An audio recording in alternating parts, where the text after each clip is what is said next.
Banyak. Nabi Isa itu kalau orangnya ceria sekali. Pernah ditegur sama Nabi Yahya. Mali aroka dohikan ka'annaka amin tamin makrillah. Saya melihat kamu kok selalu senyum ceria, seakan-akan tidak ada adabnya Allah. Terus Nabi Isa balas ke Yahya, Mali aroka abisan ka'annaka ayis tamin rahmatillah. Kamu kok merengut terus, koyok ning donya ora ono rahmat. Jadi kamu milih mana? Senyum terus apa merengut terus? Partainya hanya dua, Nabi Yahya sama Nabi Isa. Jadi khazanah itu banyak.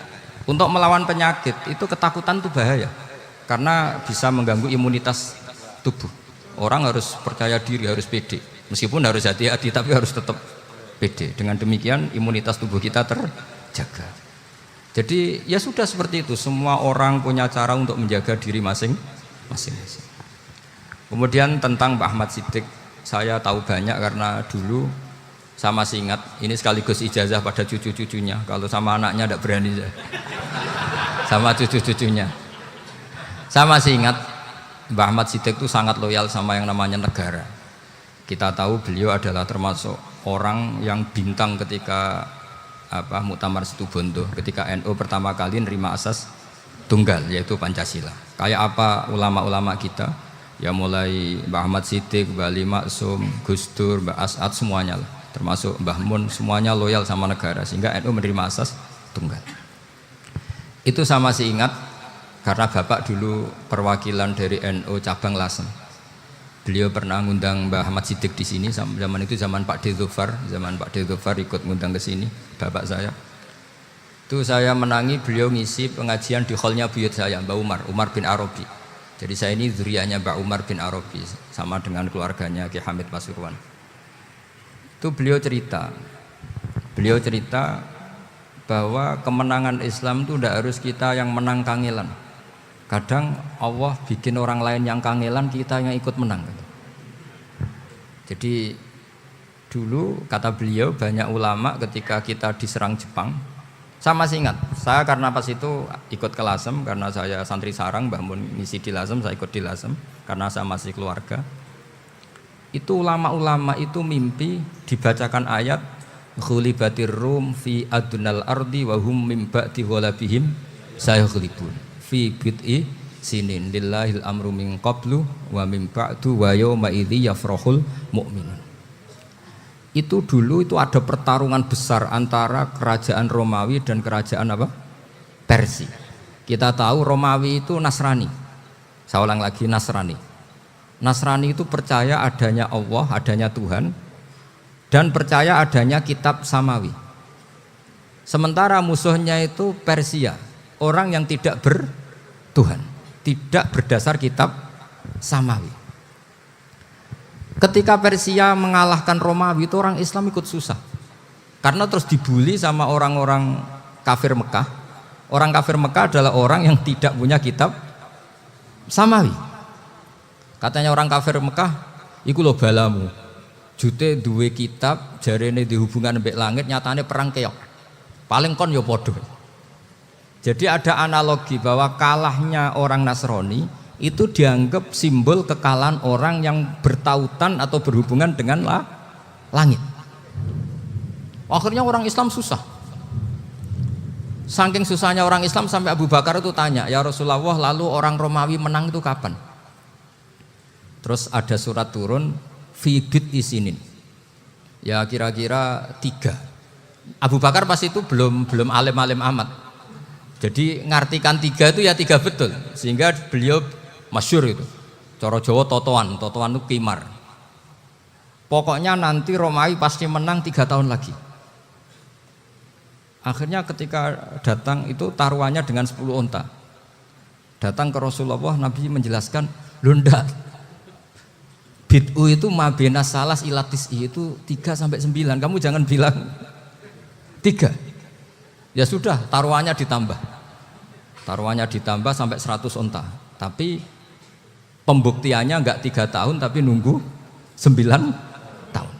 Sampean jangan tanya, berarti dulu pernah taruhan halal. Zaman sebelum ngaji saya sampean sudah sering taruhan, jadi jangan nyalahkan saya. Nanti itu ada ilmunya, namanya nasah apa? Mansukh. Dan taruhannya Abu Bakar tidak kayak sampean. Taruhan yang sangat-sangat demi Islam, bukan demi hadun nafsi. Betul. Ketika tahun ke-7 orang Islam itu menang. Gila ya, tahun 9 itu umat Islam menang. Menangnya umat Islam mengalahkan musyrik Mekah itu di Badar. Romawi mengalahkan apa? Persia. Gara-gara Romawi mengalahkan Persia itu cara berpikir orang itu rubah. Ternyata langit itu ada, kekuatan langit itu ada.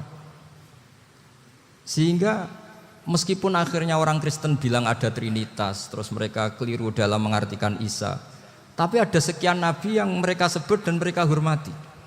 Ada sekian kesamaan.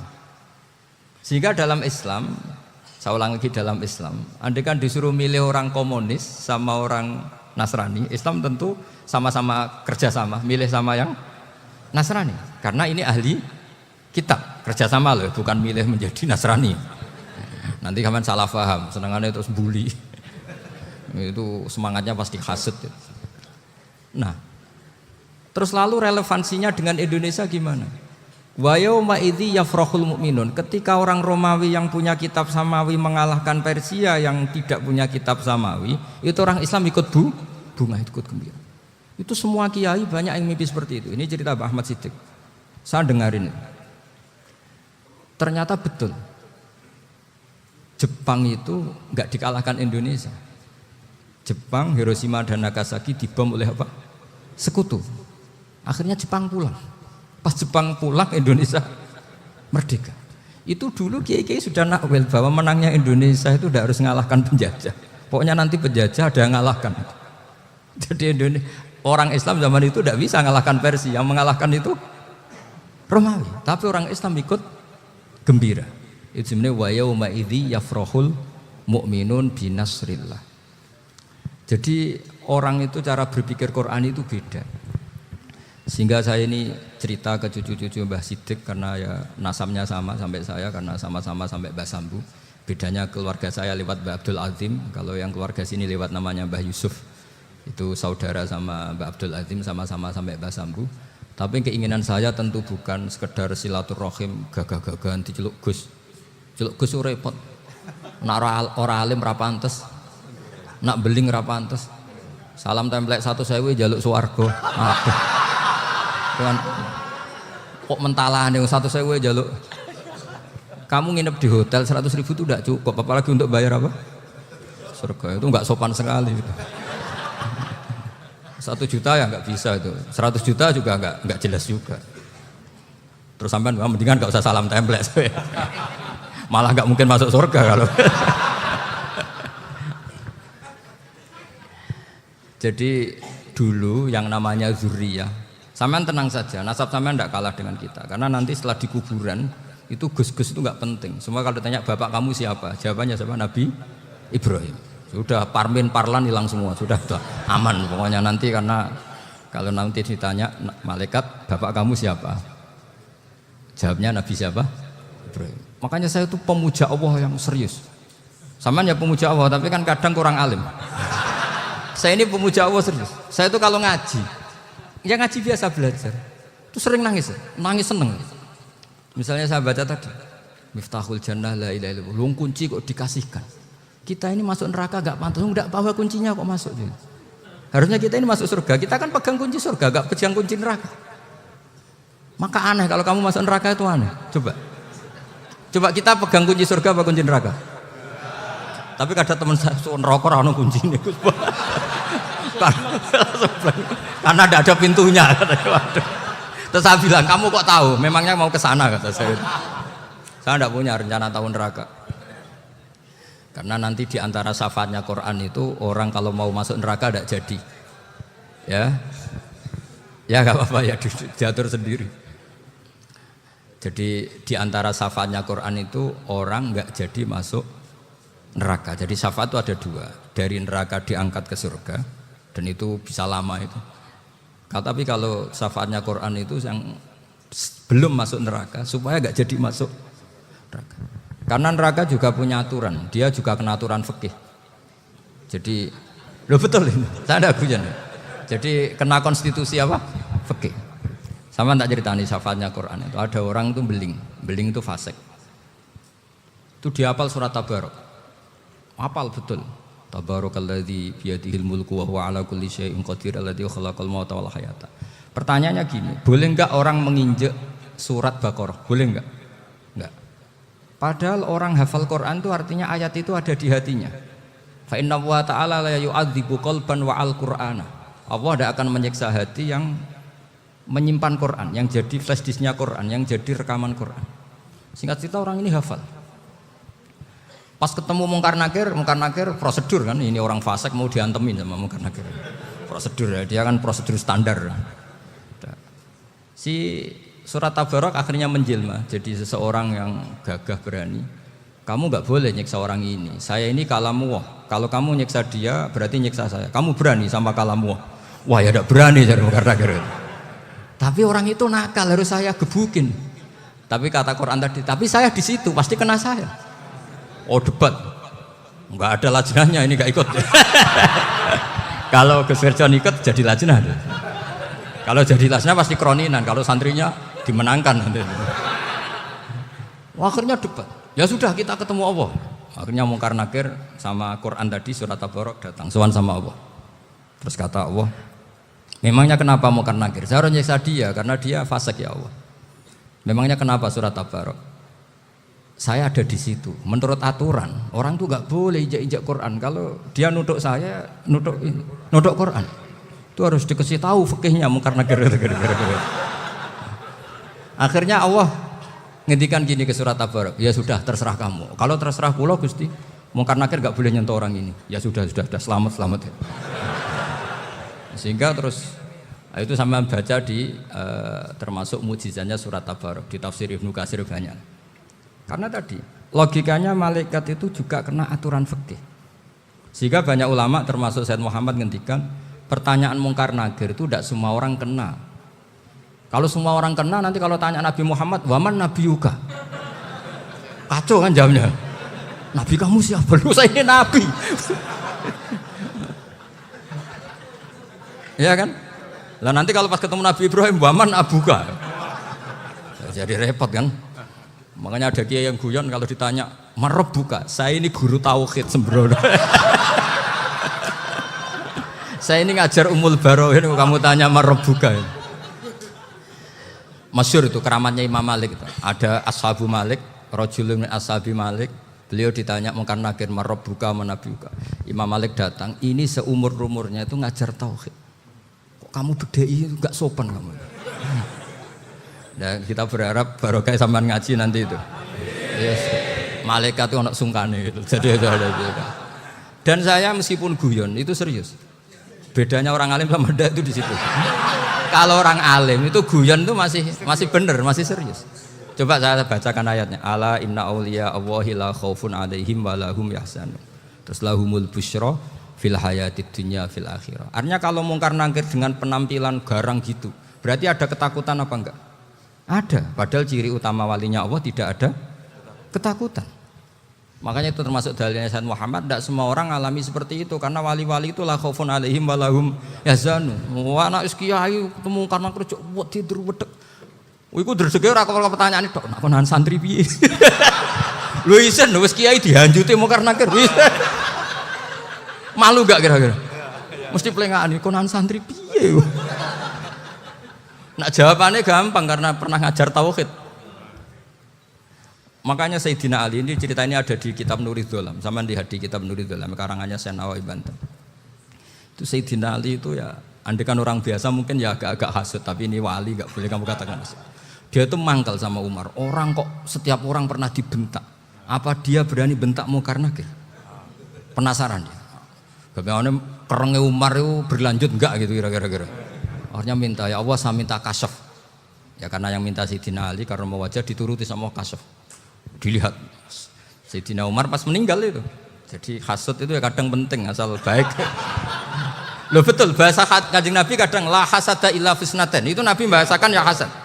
Gus Verson saja yang nafsirkan ghobtoh itu kan gaya-gayanan sebagai ulama. Aslinya Nabi ngendikan itu la hasada illa fisnaten. Ulama yang ganti itu namanya ghobtoh.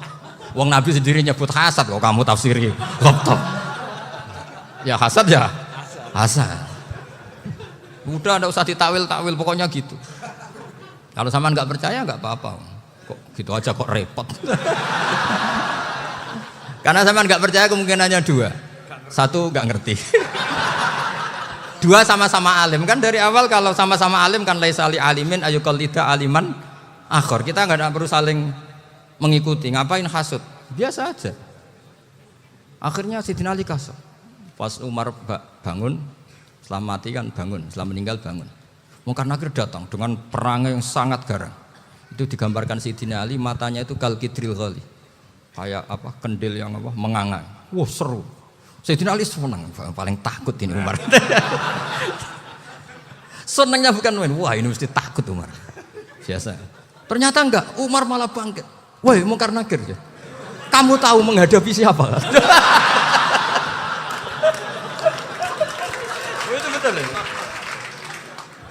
Kamu itu menghadapi temannya ahabbal khalqi ilallah. Yang diandalkan temannya bukan dia. Kamu tahu yang kamu hadapi, saya ini teman kekasihnya Allah. Jadi boleh kamu mengandalkan Mbak Virjon. Tapi nanti resikonya Munkar Nakir tanya, itu Virjon siapa? Wah itu masalah itu kan. Makanya syaratnya wali itu harus ma'rufun fis sama. Di langit sudah populer. Makanya dulu ada orang yang saking seninya Abdul Qadir ditanya apa saja jamnya Abdul Qadir Al-Jilani itu aman karena beliau populer. Makanya program kita harus populer dulu di langit. Nah, itu nanti kalau dicatut oleh santri-santri nggak apa-apa. Kalau nggak populer nanti dicatat, itu siapa? Masalah ini. Umar itu yang dibanggakan itu, kamu tahu saya siapa? Ya enggak tahu, saya ini temannya kekasihnya Allah. Temannya Muhammad, iya Muhammad Rasul. Wah mikir, waduh, repot. Loh di dunia aja gitu kan, temannya presiden, temannya panglima, apalagi ini temannya Sayyidul Awalin wal Akhirin. Di dunia aja bilang temannya presiden, menteri, orang sudah takut, apalagi ini temannya Sayyidul Awalin. Hanya Munkar Nakir terus konfirmasi sama Allah, gimana ya Allah ini ngadepi. Sebetulnya diadalkan itu temannya, bukan dia. Wah, akhirnya sama Allah dibilang, ya bu, ya sama seorang seperti itu bu yang sopan. Terus semenjak itu Munkar Nakir itu nggak selalu berpenampilan seperti itu, sangat. Jadi semoga itu konsisten sampai nanti. Jadi kamu kalau ingin nggak takut Munkar Nakir, jadi wali dulu. Karena syaratnya tadi hanya wali sing la khaufun alaihim walahum yahzanun lahumul busyra fil hayatid dunya fil akhirah. Jadi orang itu kalau ngaji itu harus khatam. Jangan semuanya kena pertanyaan. Nanti kalau semuanya kena pertanyaan nanti repot. Kalau Nabi Muhammad ditanya waman Nabi juga. Nabimu siapa? Lu kan terus jadi aneh. Jadi makanya ngendikane Sayyid Muhammad semua ulama lah, enggak ada am kecuali ditaksis. Kecuali sifatnya Allah. Misalnya bikulli syai'in alim ya benar-benar bikulli syai'in. Tapi kalau am semuanya pasti ada taksis meskipun dalam muhawarah muhadasah biasa. Ya, misalnya contoh gampang istri kamu baru seneng kamu, Mas nak pengen apa-apa iku lapor aku, gak apa-apa Mas, mesti aku seneng sama lapor. Iku di aku pengen wayo. Wah langsung jare apa wae. Mesti apa wae maksudnya kecuali itu gitu. Padahal kalau ngomong ya Mas sampean ingin apa saja tak dukung. Terus sampean bilang, "Kepengin iku wayo." Kira-kira disetujui apa enggak? Sama seperti kita kalau punya teman akrab, wes nang omahku gak apa-apa, anggap aja omahmu dhewe. Terus mlebu-mlebu kamar. Jadi tidak ada am kecuali ditaksis. Artinya kalau ada cerita bahwa orang mati pasti ngalami ditanya mungkar nangkir, itu pasti ada am yang ditaksis. Itu pasti juga dialami para anbiya, para ya, karena ciri utama wali itu la khaufun alaihim walahum yahzanun. Kemudian saya yang mau cerita ya supaya sampean bisa menghadapi dunia global ini, tak bawa tafsir Munir termasuk tadi. Kenapa orang Islam Rasulullah SAW itu lebih senang kalau yang menang itu orang Nasrani Romawi ketimbang yang menang itu orang Faris, dalam hal ini ateis. Karena orang ateis itu lebih ngeri. Sebetulnya beberapa penemuan sains terutama di ilmu medis itu orang Amerika, kayak cloning. Tapi orang Amerika itu masih dilarang oleh gereja untuk mengaplikasi, karena nanti bayi cloning itu dipakai suku cadang. Di Amerika masih ditentang oleh fatwa-fatwa agama baik Islam maupun Kristen. Tapi di Cina itu dipraktekkan karena nggak ada halangan agama. Di Cina itu biasa ada kondom diolah lagi jadi alat-alat aksesoris. Di Amerika tidak ada karena masih ada agama, masih ada larangan. Sehingga orang Islam itu lebih takut kalau yang menang itu Persia, karena terus cara berpikir ternyata Tuhan itu tidak ada, langit nggak ada perannya. Jadi ketika yang menang Nasrani masih berpikir itu pertolongan Tuhan, meskipun mungkin cara mengatakan Tuhan beda dengan kita. Tapi ada satu kesamaan bahwa kekuatan samawi itu ada. Jadi disebut hulibatir rum fi adnal ardi wa hum min ba'di ghalabihim sahlibun. Di sini diterangkan oleh Syekh Nawawi supaya kamu tidak salah paham. Sebetulnya kamu katakan misalnya wah itu paham liberal, sebenarnya saya tidak tersiksa. Cuma takut yang mengatakan seperti itu cek goblokir atau ngaji gitu. Itu aja masalah saya. Ini saya baca ini karangannya Syekh Nawawi karena tadi kata Mbak Firjon ngaji itu harus sama orang yang bersanad. Saya ini kalah sama beliau itu berkali-kali. Secara nasab saya harus manggil Mbah. Secara silsilah ilmu saya juga kalah lagi. Saya sering disewani sama cucu-cucu Syekhona Khalil. Kiai Siddiq itu termasuk murid dekat beliau Syekhona Khalil. Kalau itu berarti kan Gus Firjon, Ahmad, terus Mbah Siddiq. Mbah Siddiq ngaji Syekhona Khalil. Syekhona Khalil itu pernah ngaji langsung sama Sayyid Zaini Tahlan. Berarti beliau dari Sayyid Zaini Tahlan itu baru generasi kelima. Sementara saya itu sudah ke-7 atau ke-6. Saya, Mbah Mun, Mbah Karim misalnya, Mbah Hashim, Mbah Mahfud Termas, Sayyid Abi Bakar Sato yang ngarangnya Anatul Thalibin, baru Sayyid Zaini Tahlan. Berarti saya ke-7, kalah lagi. Tapi untuk jadi wali biasanya cepat saya. Karena syaratnya jadi mbah itu ngalah demi putu.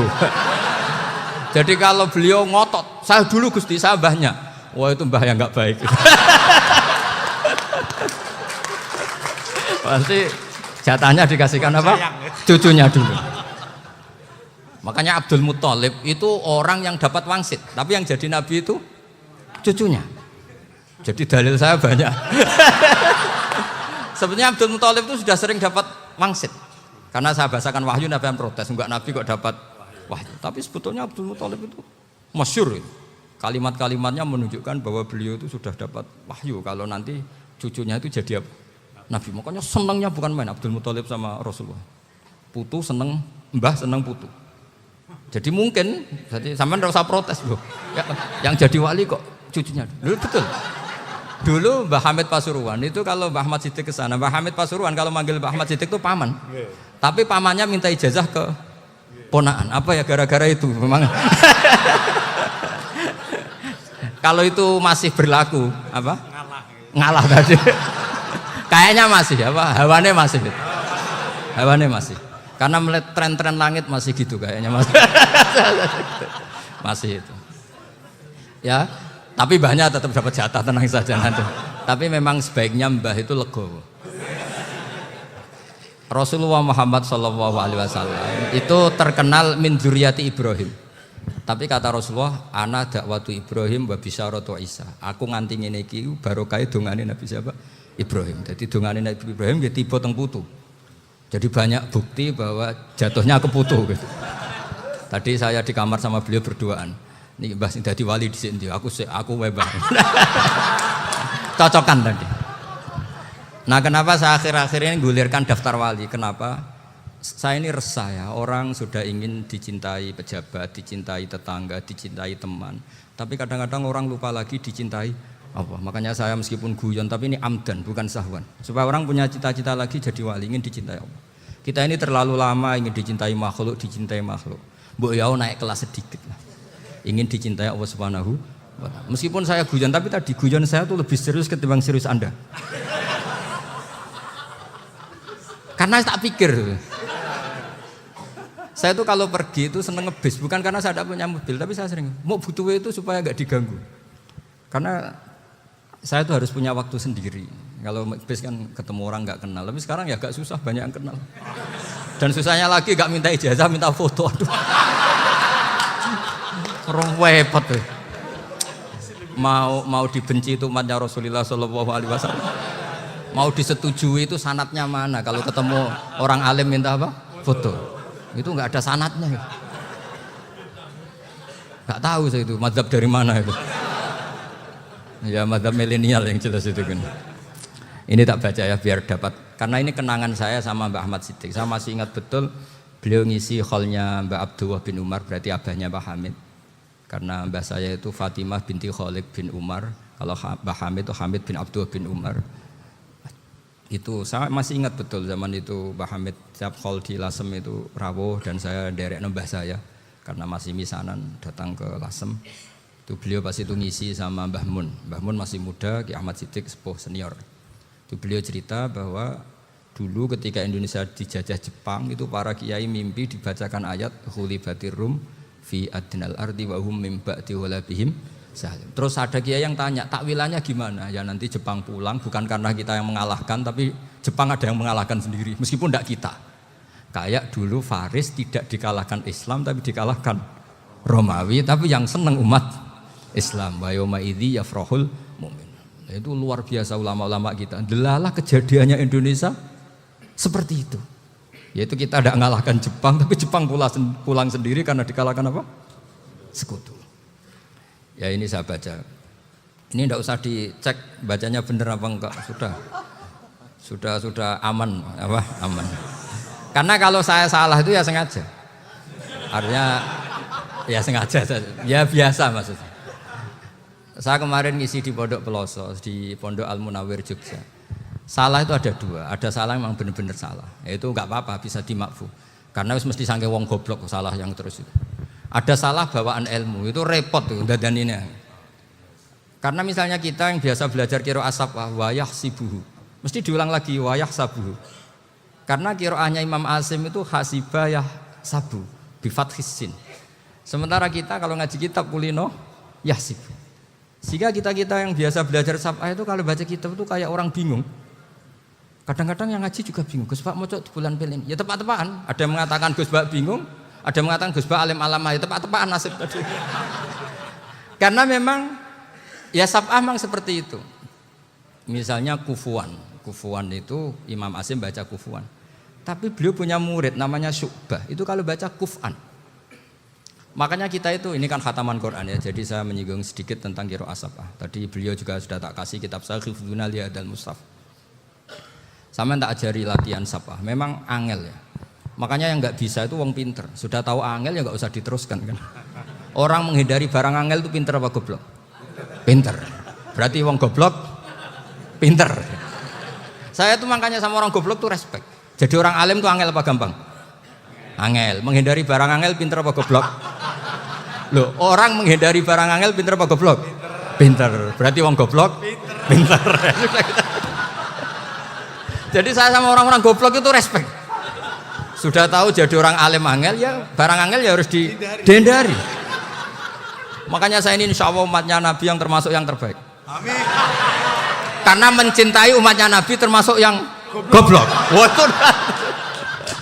itu tidak gampang itu. Ya, karena tadi sudah tahu ya. Seperti itu loh orang naik panjat pinang itu yang naik karena ingin hadiah. Yang nonton sudah tahu wah licin kok dinaikin mau keplodok ya. Tapi orang sepakat yang nonton juga pinter karena sudah tahu ribet kok. Tuku neng pasar kena lah apa mana. Sama juga gitu. Ngalim tafsir angel, ngalim fikih angel. Tak karek ngaji ngerekam kan gampang. Itu pinter apa goblok? Pinter. Iya. Makanya kula niku mbok burohno ngono tok. Saya tadi dinasihati Mbak Firjon, muga-muga hati saya selamat.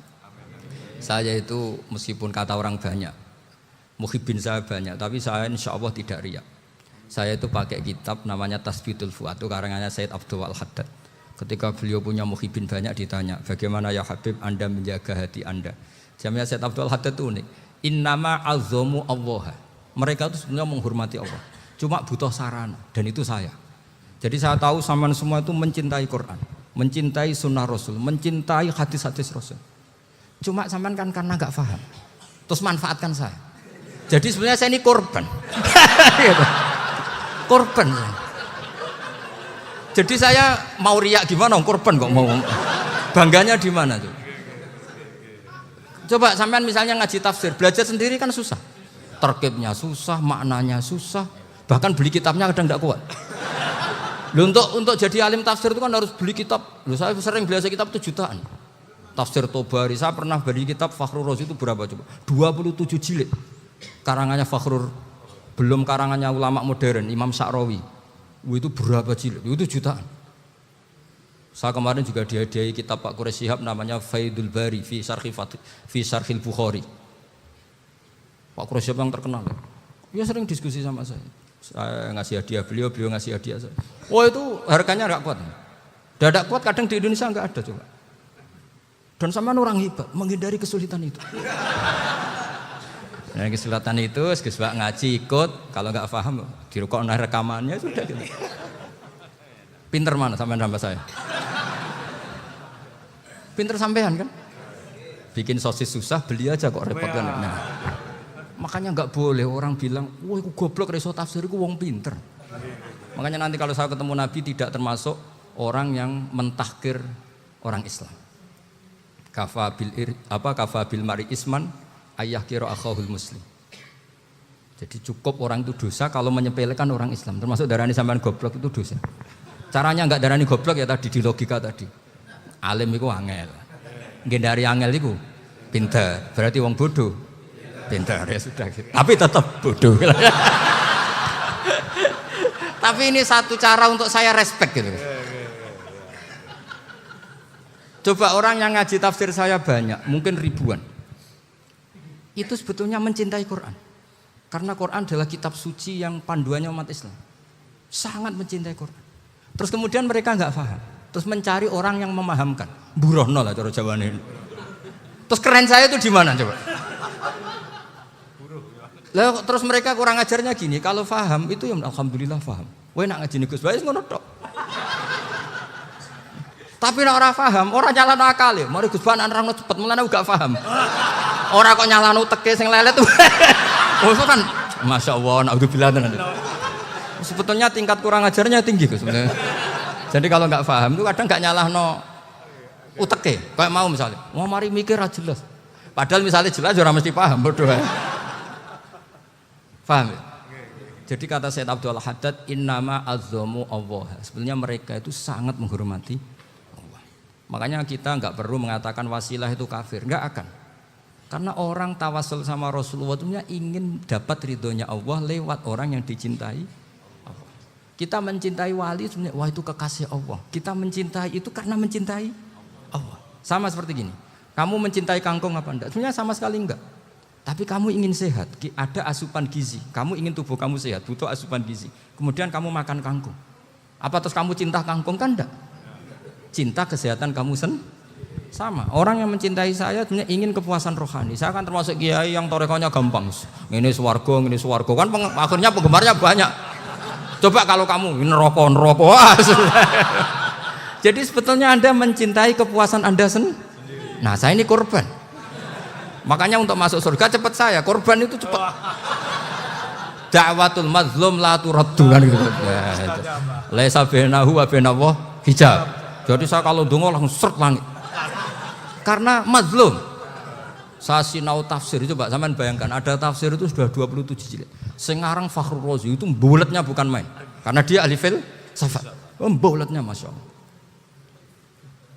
Sudah gitu sinau Jalalain kadang dikomen oleh Sawi. Sudah kita percaya Jalalain dibuli Sawi. Percaya Sawi dikandani, oh iku Maliki rasa ribet.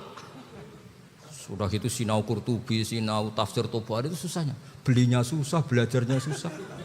Padahal saya punya keluarga, punya istri, punya anak. Bayangkan kalau istri saya rewel kayak istri sampean. Wah itu, tapi alhamdulillah enggak. Sama sekali enggak. Allah sudah milihkan, wah ini bahaya kalau punya istri rewel. Imam Sibawai itu kitabnya banyak, tapi yang terbukukan hanya kitab Sibawai. Karena beliau kalau sudah belajar lupa istri. Hanya pas beliau di pasar, kitabnya dibakar semua sama istrinya. Karena dianggap saingannya. Ternyata yang dicerai tidak kitabnya, malah istrinya. Itu Imam siapa? Sibawai. Tapi alhamdulillah kitab saya enggak terbakar, aman.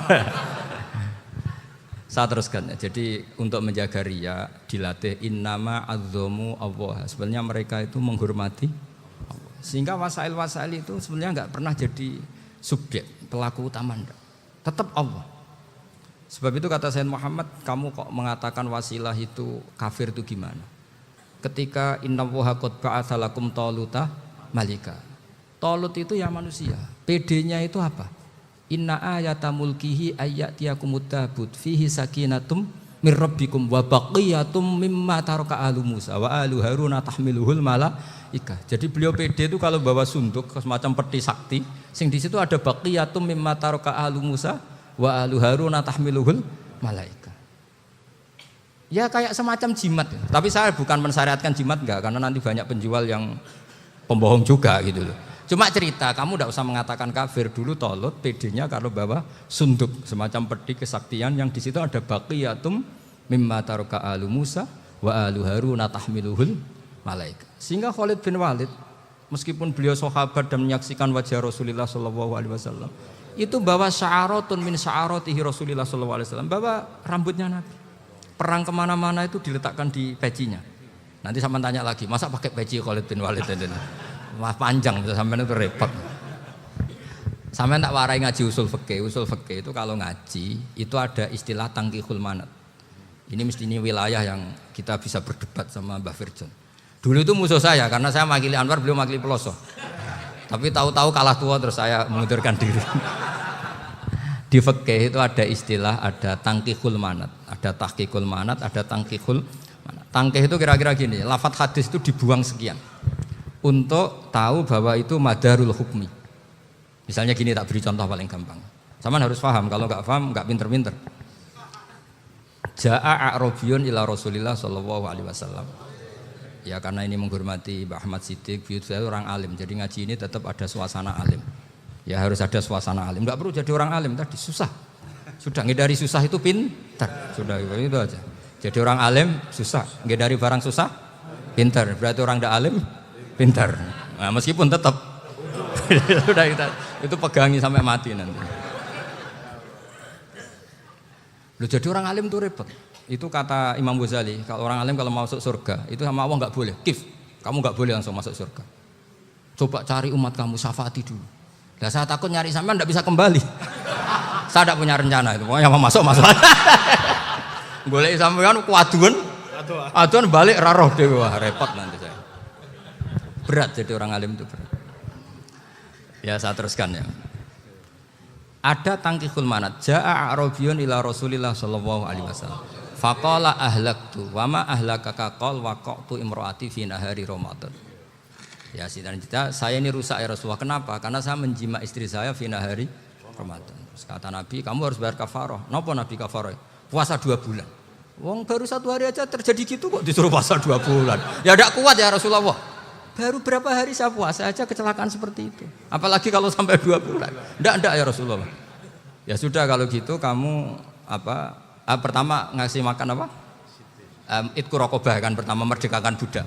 Tapi kan sekarang nggak ada budak makanya terus sekarang langsung puasa. Wah ini nggak bisa semua. Ya sudah ngasih makan orang 60. Kasihkan siapa ya Rasul? Ya orang fakir. Saya ini paling fakir. Di kampung saya ini orang paling fakir. Jadi mulai dulu orang fakir itu hubungan suami istri itu paling lancar mulai dulu. Makanya orang fakir itu anaknya banyak. Karena hiburannya hanya itu. Wong Ramadan aja. Coba mau ke ATM nggak punya uang, mau antri di bank nggak punya, mau apa coba? Itu mulai dulu. Ini sanatnya mutasil.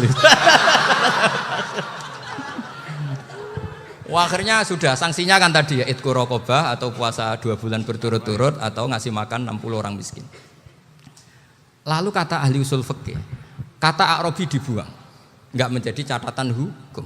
Orang kota pun kalau melakukan itu juga kena sanksi yang sama. Imro'atau juga dibuang. Andai kan itu dilakukan untuk amatnya juga ketentuannya sama. Nah sekarang perdebatan antara Imam Syafi'i dan Imam Malik begini. Sekarang pertanyaan gini, jima istri itu hukumnya boleh apa haram? Boleh kan? Lalu kalau ada orang tanpa udzur kemudian makan siang-siang, cara Imam Malik hukumnya sama, harus kena sanksi yang sama. Karena sama-sama hadku hurmati Ramadan bi ghairi udzrin syar'iyyin. Sama-sama merusak hukum Ramadan tanpa udzur syar'. Lu jima itu tidak zina. Kan hukumnya jaiz. Nah, sekarang makan hukumnya jaiz, harusnya juga kena ketentuan yang sama. Cara pikirannya Imam Malik. Nah, alhamdulillah Imam Syafi'i enggak setuju. Wah, cara setuju repot. Bahkan orang-orang Syafi'i sudah punya khilaf, kalau gitu minum dulu. Iya, biar enggak kena. Iya, biar iftarnya pakai minum. Setelah minum baru jima kan. Ini sudah menyiapkan khilafnya. Ini khas Syafi'i ini, bongsong rekayasa hukum. Nanti bisa belajar jauh cara ngakali hukum. Makanya guyonan yang masyhur Gus Dur itu gitu. Ada seorang kiai atau Gus lah, ya punya salah, namanya manusia kan punya salah, entah cangkruk entah apa, pokoknya punya salah. Ada wartawan yang ngiranya semua kiai itu orang suci, sehingga tanya sama Gus Dur, Gus itu ada kiai kok, ya pokoknya salah lah. Tapi jangan bayangkan dosa besar, enggak, kecil-kecil aja. Itu gimana itu? Padahal kiai kan orang suci. Jawabnya Gus Dur lucu. Ya justru yang boleh salah itu para kiai. Kalau kamu nggak boleh. Loh kok bisa Gus? Karena mereka tahu caranya tobat. Repot. Kalau kamu nggak tahu caranya. Sama pelanggaran hukum itu ya harus pakar-pakar hukum. Ya. Itu yang tahu caranya rekayasa. Kalau kamu ya kena pasal kan ya. Jadi kamu jangan niru saya ini punya sekian cara untuk kembali. Nah itu namanya khilaf. Makanya kata Sayyid Muhammad, kamu tidak usah anti khilaf. Karena Abu Hanifah itu membolehkan khilaf, kitabul khiyal. Yang penting kamu soleh dulu. Setelah soleh nanti Allah maklumi. Soleh dulu, syaratnya soleh dulu. Kalau tidak soleh jangan.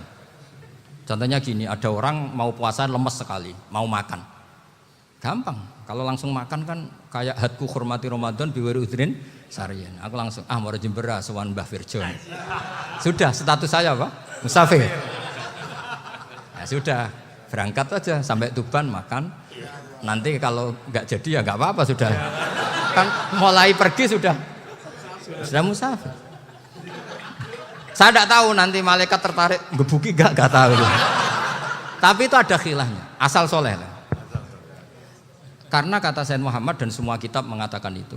Kalau sampean nggak tahu ya kebablasan. Nabi Ayub, nabi yang terkenal Gudiken itu siapa? Ayub ya. Nah, itu yang Israiliyatnya akan seru lah. Gudiken dikukur bek kreweng itu terlalu lah kalau itu. Untuk kreweng konti ning Arab ora ono kreweng itu sudah masalah itu.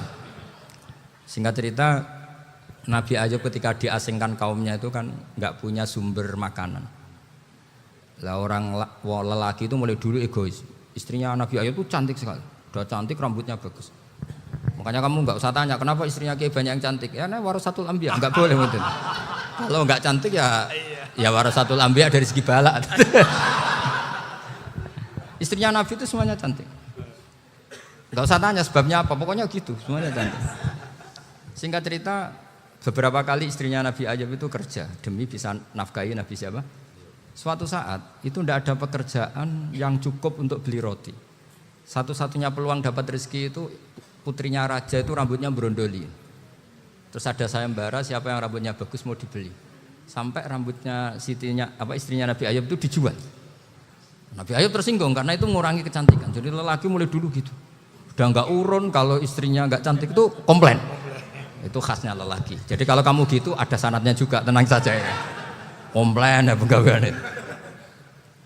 Saking mangkelnya Nabi Ayub terus ngendikan la adriban naki mi'ata sautin. Kamu akan saya pukuli dengan mi'ata sautin atau dengan 100 cambuan. Atau mi'ata dikhtin atau mi'ata apalah sesuai konteks zaman itu. Engko nak muni pecut tuku konti kok ribet lagi. Singkat cerita akhirnya ketahuan bahwa istrinya menjual itu demi Nabi Ayub. Allah enggak ridho kalau kekasihnya yaitu istrinya Nabi Ayub wis perjuangan kayak gitu malah kena hukuman. Tapi Allah juga enggak ingin kekasihnya yang bernama Ayub melanggar sumpah.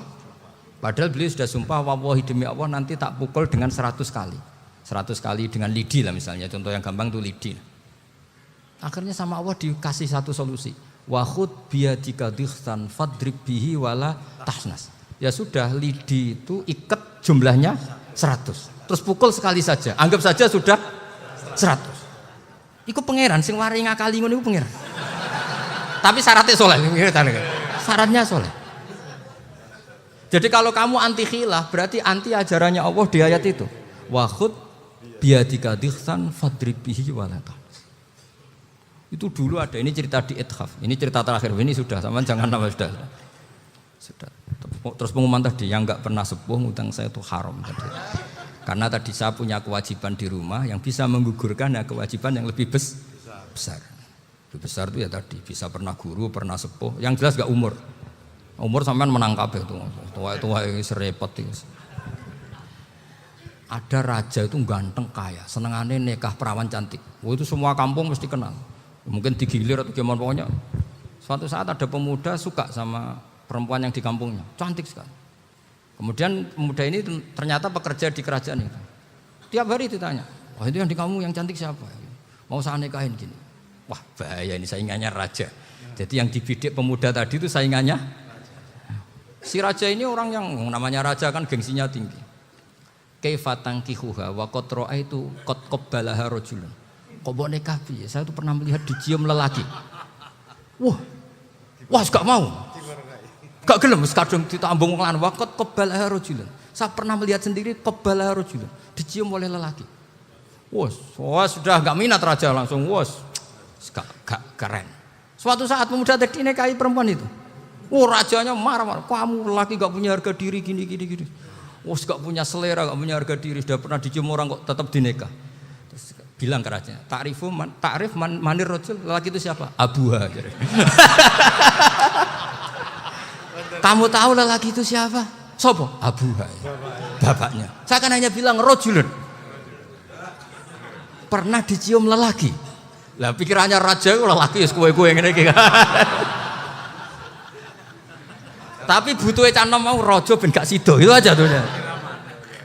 Baru kayak digulirkan gitu, wakot kebalah rojulun. Wah nggak mau. Setelah itu suatu saat pegawainya tadi nikahi perempuan.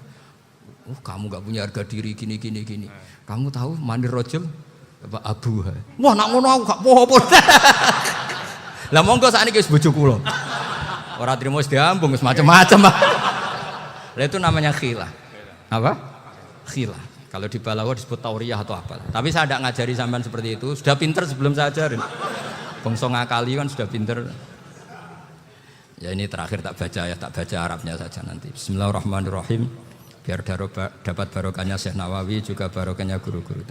Bismillahirrahmanirrahim. Wasababu nuzuli hadil ayati annahu kana baina farisa war rumi qitalun wa kanal musyrikuna yawadduna antaghliba farisu ar-ruma. Di anna farisa kanu majusiyan ummiyin wal muslimuna yawadduna ghalabatar rum ala faris liqaunihim ahla kitabin Jadi zaman dulu orang Islam lebih senang kalau yang menang itu orang Nasrani. Kalau bandingannya ateis. Karena bagaimanapun percaya kekuatan langit. Sementara orang ateis sama sekali tidak percaya kekuatan. Apapun bedanya kita dengan Nasrani itu ada kesamaan, yaitu percaya adanya kekuatan langit. Sehingga ketika orang Romawi kalah itu orang Islam ikut susah. Paham ya? Makanya ini tak baca biar sampean enggak macam-macam pikirannya. Fab'atha Kisra saat terusnya, ya pokoknya seperti itu. Akhirnya Rasulullah SAW berdoa lebih senang yang menang itu Rom karena ahli kitab.